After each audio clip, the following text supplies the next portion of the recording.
Et nous avons la chance d'avoir un invité juste exceptionnel et surprenant, qui est Jean-François Dailloux. Bonjour. Bonjour. Vous êtes médecin généraliste déjà depuis plus de 30 ans. Oui, depuis 30 ans. Donc je suis médecin généraliste installé à Tours, à la fois généraliste et puis j'ai aussi une autre ouverture puisque pendant très longtemps j'ai consulté en maladies infectieuses et m'occupant de personnes séropositives. Qu'on le dise, parce que c'est vrai que c'est assez atypique notre rencontre. En plus, au moment du festival de Cannes, c'est un peu étonnant de se dire chlore avec un médecin généraliste qui va vous parler. On va voir ce qu'on va parler aujourd'hui. Oui, exactement. Moi, je trouve ça juste merveilleux, puisqu'on s'est trouvé quand même dans un lieu qui est notamment l'ancienne abbaye de Sainte-Camille, en fait, et qui est une résidence, en fait, qui est juste incroyable. Vous la connaissez un petit peu, vous pourriez éventuellement un peu expliquer comment elle fonctionne, puisque sont réunies différentes communautés, en fait. Alors, deux choses. Pourquoi j'y suis allé ? C'est d'abord parce que j'y suis allé pour 2 jours me former à la méditation pleine conscience qui est enseignée par la Mindfulness France. Donc c'est la première chose. Mais qu'est-ce que j'ai découvert dans ce lieu extraordinaire et auquel j'y suis très attaché depuis un certain temps et de plus en plus, je dirais. Eh bien, dans cette communauté, il y avait à la fois une communauté spirituelle, mais il y avait aussi la présence de gens qui y sont depuis 25 ans, 30 ans, qui habitent sur place. Il y avait des gens qui étaient en difficulté. Il y avait des gens qui étaient de passage et qui venaient faire la fête. Il y avait d'autres gens qui venaient subir un enseignement. Donc c'était une communauté très ouverte. Ce que j'aurais presque envie de dire, presque intergénérationnelle, auquel je suis et je vais vers ça. Notre chaîne est quand même Coworking Channels, donc c'est quand même une chaîne qui est dédiée au partage et aux communautés. Et là, pour nous, ça a été vraiment plus qu'une surprise, puisqu'elle réunit, en fait, comme vous disiez, les différentes communautés. Et c'est même un lieu où, en fait, je crois que la signification de Sainte-Camille, en tout cas la phrase forte, c'est que l'autre est le nôtre. Ah oui, très belle. C'est l'autre est notre hôte. Ah oui, plutôt, H-O circonflexe T-E. Voilà, l'autre est avec. Et alors, quand vous reparliez un petit peu de Cannes, je disais, vous étiez dans un lieu qui est très important, qui est très connu sur le plan national et international, un lieu de paillettes, de fun. C'est pas grave la paillette, mais c'est aussi très important de pouvoir se ressourcer, comme si vous étiez à distance, c'est-à-dire qu'à la fois vous étiez baigné dans ce monde, on pourrait dire, mais ça, peut-être, je vais pas dire, il y avait des choses qui peuvent être superficielles, mais vous revenez dans votre propre liberté, votre propre vérité, comme si vous alliez vous ressourcer de cette eau qui allait vous alimenter dans votre vérité. Vous aviez raison, parce qu'effectivement, durant ces 12 jours, ça a été un réel marathon, puisqu'on a été à la rencontre de ces acteurs économiques et à l'industrie du cinéma.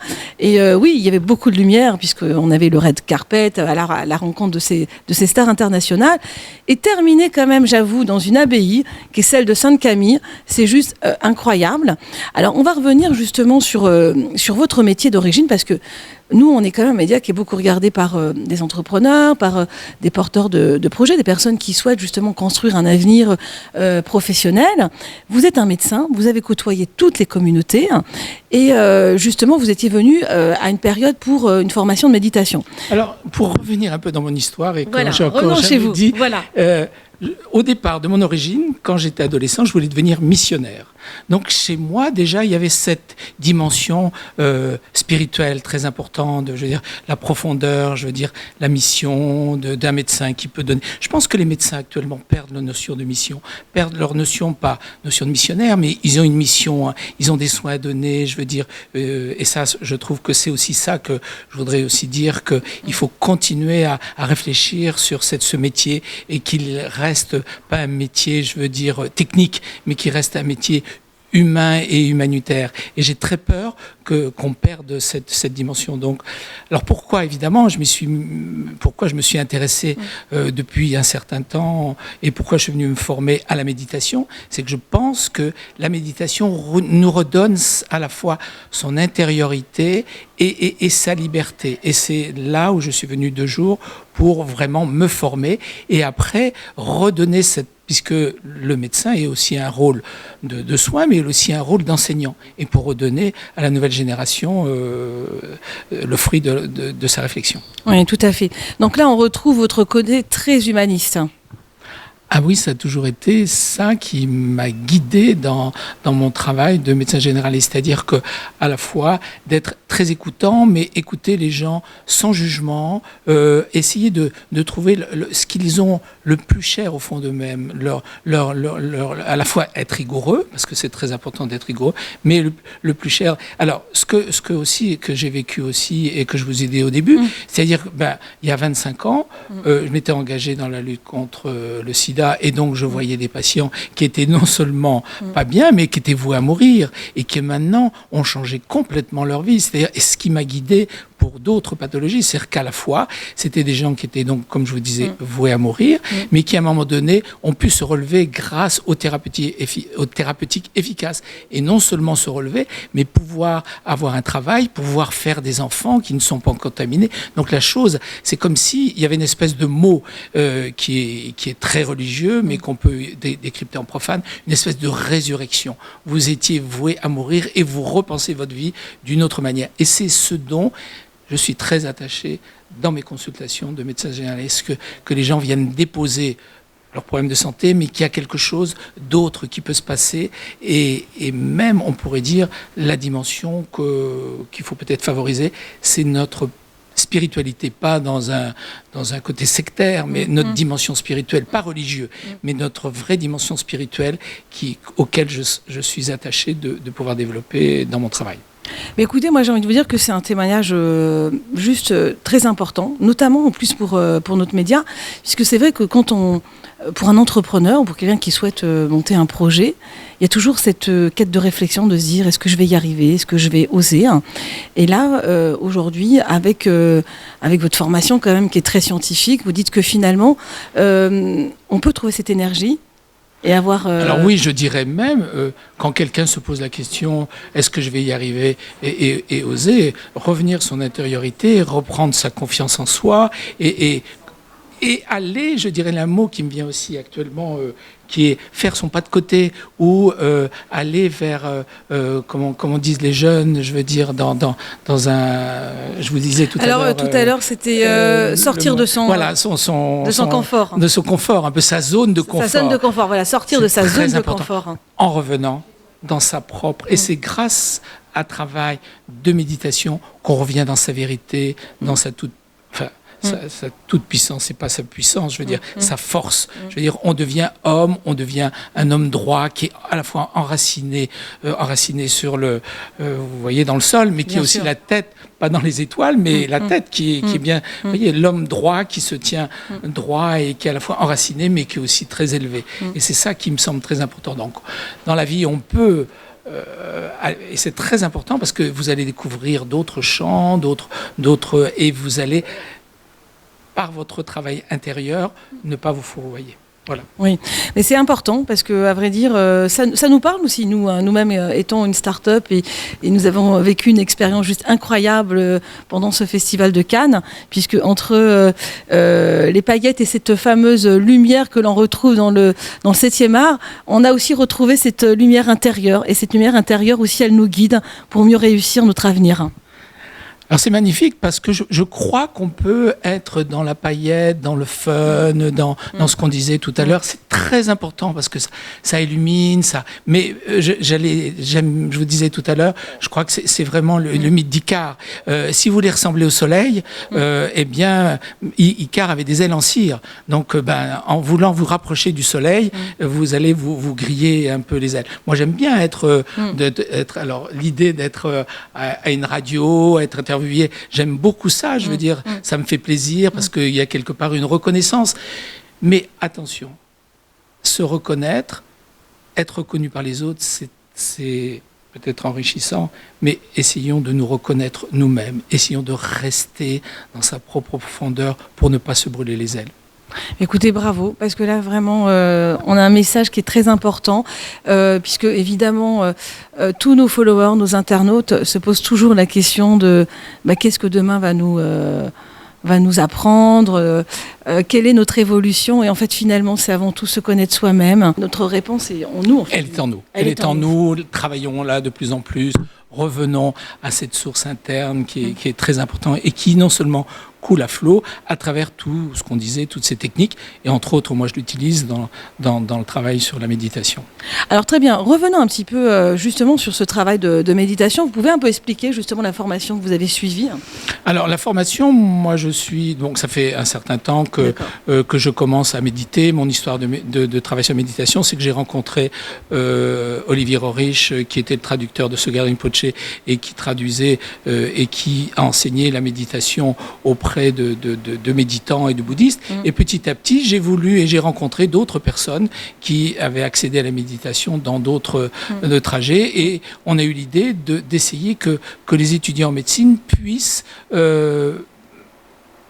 travailler, puissent utiliser la méditation dans peut-être comme moi je peux l'utiliser dans mon quotidien. Donc c'est un petit peu ça qui m'anime. Alors là, j'étais dans un centre de formation sur 2 jours pour mieux appréhender et après, plus tard, l'enseigner. Très bien. Donc en fait, aujourd'hui, votre conseil pour ces futurs médecins, effectivement, j'ai bien compris que la partie humaniste, il ne faut certainement pas l'oublier à l'époque actuelle. Alors oui, je pense que c'est très important. Je pense il ne faut pas rester dans une médecine technicienne et comptable, mais plutôt, et c'est ce qu'on a vu tout à l'heure, je dirais, dans une médecine de proximité et une médecine humaniste. De proximité, d'être au plus près des gens que vous rencontrez, au plus près des patients. C'est pas pour ça que vous allez être copain avec eux, mais d'être cette notion de proximité, qui peut être une proximité pas charnelle, je veux dire, mais une proximité d'écoute. Et ça, c'est très important. Et garder son humanité. Et je voudrais pas que la médecine perde ça. Et je suis très optimiste. Oui. Et la méditation et les enseignements de la méditation peuvent être une ouverture à ça et regagner l'humanisme dans la médecine. Puis surtout, aussi un élément important, c'est que finalement, vous qui êtes dans la méditation, médecin, il y a un élément essentiel. On parle souvent du bien-être au travail. C'est quelque chose qui est beaucoup mis de côté. Et puis, vous savez, on subit beaucoup le burn-out, que ça soit en tant que salarié, entrepreneur. Quel conseil vous pourriez apporter justement afin que finalement on puisse être plus positif et que quand on travaille, il y a aussi ce côté où on doit être bien dans sa peau, bien dans sa tête? Alors le bien-être, c'est très important, au départ, c'est très important. Et si on ne profite pas du bien-être et de la qualité de vie, c'est là où on peut accéder au burn-out. Et donc accéder au burn-out, ça peut être extrêmement dangereux dans la vie de tout un tas chacun. Donc je vous dirais à ce moment-là, quand vous sentez une espèce de fatigue, quand vous sentez une certaine de lassitude, quand vous sentez que vous n'êtes pas bien dans votre boulot, quand vous sentez que vous n'êtes pas bien dans votre vie, parce que le milieu du travail est très important. Et si vous ne distriez pas en dehors du milieu du travail, et si vous n'êtes pas bien dans votre vie, à ce moment-là, c'est là où vous allez accéder au burn-out. Donc je conseillerais à ce moment-là, quand vous sentez les premiers symptômes de fatigue, un bon exemple qui est très amusant, c'est que je disais aux gens, partir en vacances. Souvent, les gens, ils veulent partir en vacances pour se reposer. Je leur dis non. Il serait bien de vous reposer une semaine avant de partir en vacances. Comme ça, vous allez bien profiter de vos vacances. Donc, c'est un petit peu ça. Ah, super comme conseil. Écoutez, c'est très intéressant. C'est très intéressant parce que effectivement, vous êtes en train de dire que on est fatigué, on part, mais finalement, on se repose et finalement, on ne profite pas forcément de ses vacances. C'est ça? Absolument. Donc, reposez-vous un certain avant, faites d'autres choses, peut-être invitez des gens, et là, vous allez profiter de vos vacances. Mais surtout, n'attendez pas de vos vacances pour vous reposer. C'est pas tout de suite. Il faut les préparer, ces vacances. Sinon, vous allez rentrer et vous serez tout aussi fatigué. Écoutez, merci beaucoup pour ce conseil. Alors, vous savez, nous, on est un média qui est beaucoup regardé en ligne. On est un média digital. Et on a cette fameuse rubrique qui revient très souvent. C'est de pouvoir vous définir en 5 mots-clés, en 5 hashtags. Alors, avec toute votre expérience de médecin, comment vous pouvez vous définir en 5 mots-clés? Alors, je dirais humaniste d'abord. Je dirais sans jugement. J'essaie d'être le plus libre possible. Ça semble très important. Et puis, rigoureux. Parce que, alors, la rigueur, elle est nécessaire chez moi et je dirais que je vais la chercher ailleurs parce que j'ai besoin de rigueur. Et ça aussi, c'est un très bon conseil, c'est que vous n'avez pas toutes les qualités.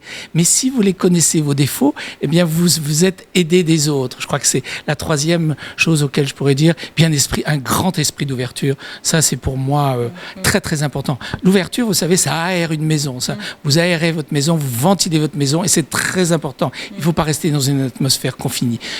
C'est ça aussi le burn-out, c'est que vous êtes confiné Voilà. Mais c'est vrai, parce que vous avez raison, parce que même un entrepreneur, c'est souvent, il est souvent dans l'isolement, il est souvent seul dans ses projets et la tête dans le guidon. Et aujourd'hui, quand on parle de coworking, c'est qu'effectivement on a ouvert ces lieux afin que les gens se retrouvent et que ne soient plus isolés.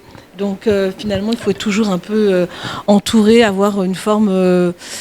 est-ce que entouré ou avoir un mentor qui vous accompagne C'est ça, il faut quelqu'un qui est isolé, ça me faisait penser à ma mère de 80 ans qui est de plus en plus isolée, qui ne pouvait plus bouger. Et non, le mot se ratatine. Donc je voudrais de conseil, ne vous ratatinez pas dans votre vie. Ne vous ratatinez pas. Vous savez, comme le raisin qui se ratatine, soyez un fruit gorgé de raisin qui est au soleil, qui est magnifique. Si vous devenez un petit raisin, tout à fait, les raisins, vous savez, le petit raisin qu'on trouve en Algérie ou dans des autres comme ça, vous avez ces petits raisins confit. Non, restez plein de jus et plein de vitalité, de soleil en vous. Voilà. D'accord, très bien.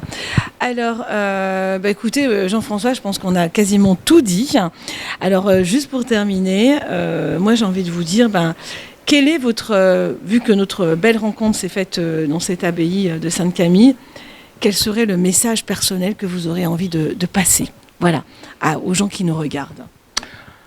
Je dirais le mot qui me viendrait, c'est de vivre libre, sans attachement, mais garder cette intériorité, ce que vous avez au fond de vous de plus précieux, qui vous permettra de vivre heureux.